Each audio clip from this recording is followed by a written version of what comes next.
In the hushed intensity of the wild, where life and loss are separated by the thinnest of margins, a tiny lion cub, rescued from the brink, now faces a new, silent battle within the sanctuary walls. He refuses to eat, a small, furry body curled in defiance of the care surrounding him, and what unfolds next is a testament to the unexpected connections that can bridge the gap between despair and survival. Before we dive in, let us know where you're watching from in the comments, and if you believe kindness exists in the wild, and in the hearts of those who protect it, hit that like button and subscribe. This cub's journey was far from over when he was brought to safety. In fact, the most perplexing challenge had just begun. The team was baffled, their every effort met with a heartbreaking listlessness, until one particular sound, one specific voice, pierced through his wall of trauma, a moment no one at the reserve could have predicted. But something was about to shift in that silence, a fragile hope hinging on a connection yet to be understood. The little cub, no more than a few weeks old, had been found alone, perilously close to a dried-up riverbed, his tiny frame trembling not just from the chill of the encroaching night, but from a deeper, unseen terror. Ranger David Thuo, a man whose weathered face mapped years of devotion to Kenya's wildlife, had been the one to gently scoop him up. The cub's mother was nowhere to be found, a grim sign in these harsh, drought-stricken lands. Perhaps she had fallen victim to poachers, or the relentless challenge of finding water and sustenance had finally overcome her. The cub was dehydrated, weak, his ribs a fragile cage beneath his dusty, tawny fur. The rescue itself had been a tense affair, a careful extraction from a landscape that offered little comfort to the vulnerable. Now, within the relative safety of the Animal Rescue Center, a different kind of crisis was unfolding. He lay on a soft blanket in a specially prepared enclosure, a warm lamp mimicking the absent sun. The veterinary team, led by Dr. Lena Hansen, a woman whose calm demeanor belied a fierce dedication, had administered fluids and tended to a few minor scratches. Physically, he was on the mend, yet an invisible barrier seemed to keep him tethered to the edge. He showed no interest in the warmed milk formula they offered, nor in the tiny morsels of soft meat. His eyes, when he opened them, were dull, reflecting a profound weariness that was heartbreaking in one so young. David watched him for hours, his heart heavy. He'd seen this before, the deep shock that could settle over a rescued animal, a trauma so profound that the will to live seemed to flicker and fade. The antagonist was not a predator here, not the searing heat of the plains or the scarcity of water. It was something internal, a shadow clinging to the cub's spirit. The first subtle danger sign had been his utter passivity during the initial examination. While some rescued animals fought or cried out, this little one had remained unervingly still, a tiny sigh the only sound escaping him when Dr. Hansen gently palpated his belly. The rescue center, usually a place of hopeful recovery, felt heavy with concern for this small patient. It was nestled on the edge of a vast conservancy, a patchwork of savanna, acacia woodland, and rocky outcrops, a microcosm of the wilder world beyond its fences. The sounds of other recovering animals, the distant cough of a recovering cheetah, the soft nicker of a zebra foal, usually provided a comforting background hum. But today, they seemed to amplify the silence emanating from the cub's pen. The team knew that if he didn't eat soon, his already depleted reserves would give out. His life, so recently snatched from one kind of peril, was now slipping away in a far quieter, but no less dangerous, manner. The inciting incident, the physical rescue, had passed. Now, the true crisis was this silent, stubborn refusal. The cub's initial trauma, the loss of his mother, the terror of being alone and vulnerable, it all seemed to coalesce into this debilitating lethargy. Dr. Hansen and David discussed their options. They had tried different milk formulas, varying the temperature, using different feeding implements, a syringe, a small bottle, even just a shallow dish. Each attempt was met with the same heartbreaking indifference. The cub would turn his head away, or simply lie limp, his tiny mouth unresponsive. This was their first major conflict, this battle against an unseen enemy locked within the cub's psyche. He was a fragile mystery, his small body a vessel of a sorrow they could only guess at. The days began to blur into his cycle of gentle coaxing and anxious observation. Every few hours, a member of the team would try again. Sarah, a young veterinary nurse with a touch renowned for its gentleness, would sit by his enclosure, murmuring soft words, patiently holding the bottle near his nose. The cub would sometimes twitch an ear, a tiny acknowledgement of her presence, but nothing more. The rich, life-giving milk would remain untouched. The team recorded every detail, his breathing, shallow but regular, his temperature slightly low, his listlessness profound. David found himself spending his off-duty hours by the cub's side, simply watching, willing him to respond. He talked to him in low, soothing tones, recounting stories of the savannah, of the resilience of his kind.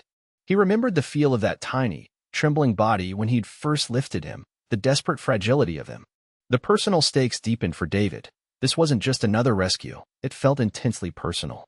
Dr. Hansen consulted with other wildlife veterinarians, seeking advice, any new approach they hadn't considered. They tried adding a touch of honey to the milk, hoping the sweetness might tempt him. They even brought in a soft, furry toy, hoping it might simulate the presence of a sibling or his mother, offering some comfort. The cub remained unmoved, a tiny, desolate island in a sea of worried faces. The atmosphere in the clinic grew heavier with each passing day. The antagonist, his internal trauma, was winning. His small body was visibly weakening. His fur, once just dusty, now seemed to lack any luster, and his weight, carefully monitored, was slowly but steadily dropping. There was a moment, late one afternoon, when David found him so still, his breathing so faint, that a cold dread gripped his heart. He reached in, gently stroking the cub's side, and felt a faint tremor, a spark of life still there, but so very faint. It was a morale dip that resonated through the entire team.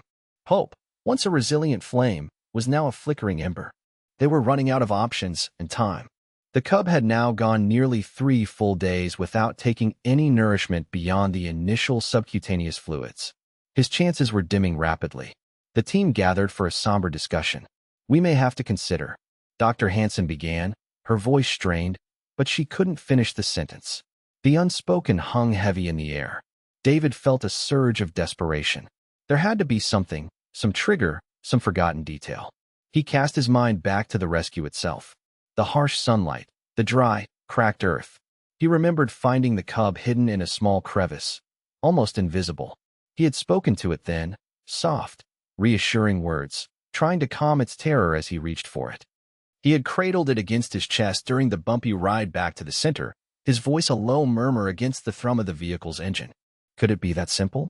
A familiar sound from that moment of rescue, a moment when, perhaps, a tiny seed of trust had been planted amidst the fear? It was a long shot, a desperate, improbable hope. "Lena," David said, his voice quiet but firm. "When I found him, I talked to him. All the way back here. Maybe my voice."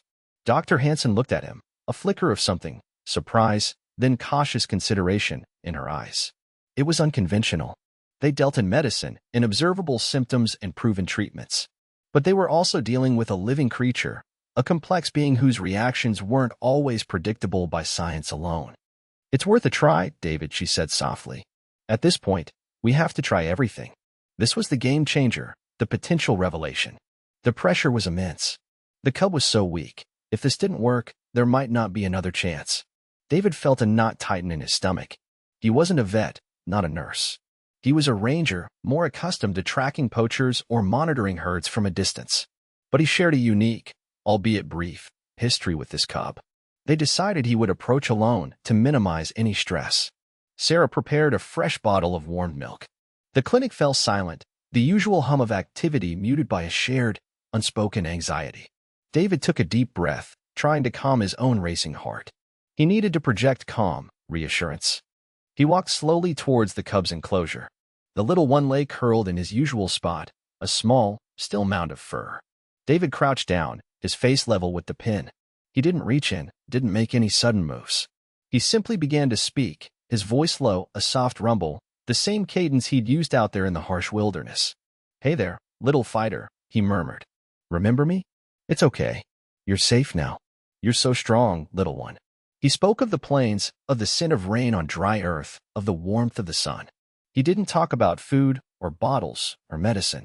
He just talked, his voice a gentle, continuous stream of sound. The air in the clinic was thick with anticipation.